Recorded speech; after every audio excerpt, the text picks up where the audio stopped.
गोटियां 9 साल का था। उसके मम्मी पापा एक ही कंपनी में काम करते थे।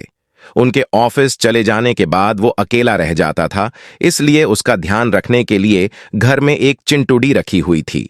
गोटियां अपने मम्मी पापा की इकलौता संतान था, इसलिए गोटियां की हर इच्छा पूरी की जाती थी।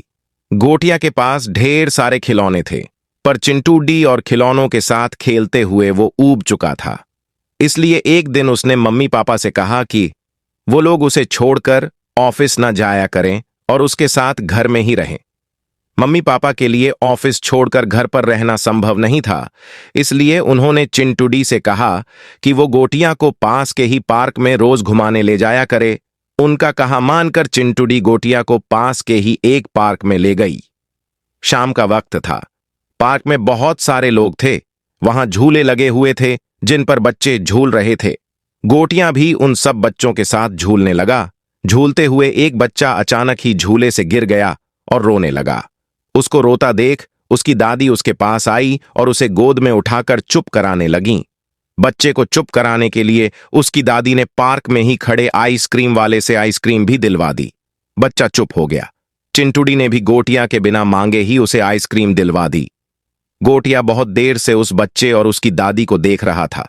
वो बच्चा फिर से गोटियां के बगल में आकर झूलने लगा। ये तुम्हारी चिंटूडी हैं? गोटियां ने उस बच्चे से पूछा।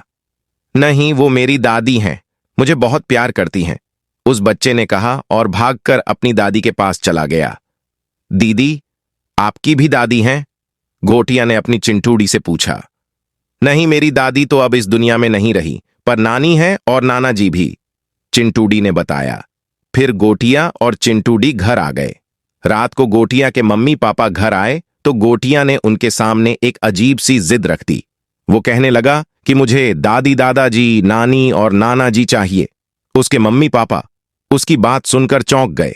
चिंटूडी ने बताया कि पार्क में बहुत से बच्चे अपने दादा दादी के साथ आते हैं। उन्हें देखकर ही गोटियां के मन में यह बात आई। गोटियां की मांग गलत नहीं थी, पर पूरी भी नहीं हो सकती थी, क्योंकि चारों में से कोई भी अब इस दुनिया में नहीं था। और रही रिश्तेदारों की बात, तो उसके मम्मी पापा दूसरे शहर में रहते और रिश्तेदार दूसरे शहर में थे। मम्मी पापा ने गोटिया को समझाने की बहुत कोशिश की, मगर वो नहीं समझा।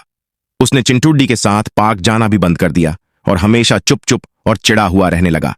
गोटिया की ऐसी हालत देखकर उसके पापा को एक उपाय सूझी। चलो आज हम दादाजी, दादी, नानी और नाना जी सबसे मिलेंगे, गोटिया के पापा ने कहा। गोटिया बहुत खुश हुआ। फिर उसके मम्मी पापा उसे एक वृद्धाश्रम ले गए। गोटिया को देखकर वृद्धाश्रम में मौजूद वृद्ध लोग बहुत खुश हुए।